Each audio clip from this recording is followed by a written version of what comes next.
O'zimizni o'zbekcha chust palovga marhamat qizlarjonlar. Kela qoling.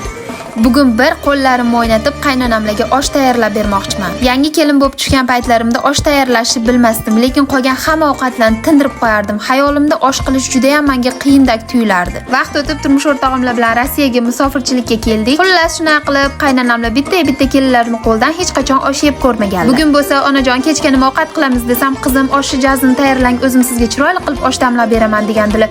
Onajon to'xtang, YouTube'lardan ko'raverib professionalni bo'lib ketdim. Men qo'limdan ham bir osh yeng deb osh harakatini boshladim. Ko'rib turganinglardek hamma masalliqlarni tayyorlab, qo'llarimni o'ynatib, mehrimni qo'shib ishni boshladim. Avvallari nima sababdan osh qilishni bilmayman, osh damlashni bilmayman deganman hayronman, lekin osh qilish o'rganganimdagi men uchun hayotdagi eng tez, chiroyli, yaxshi bo'ladigan ovqat bu osh palovdek tuyulib ketdi. Ko'rib turganinglardek maksimal darajada chiroyli va mazali qilib tayyorlashga harakat qildim. Qaynonamlarga ham juda ham yoqdi, o'zimiz ham mazza qilib yedik. Menga o'xshab meni kuzatuvchilarim ichida turmushga chiqqandan keyin ham osh tayyorlashni bilmagan kelin poshshalar bormi? Sizlar necha yoshinglarda birinchi marta osh damlab ko'rgansizlar? Kommentariyada yozib ketinglar, mazza qilib sizlar bilan gaplashamiz.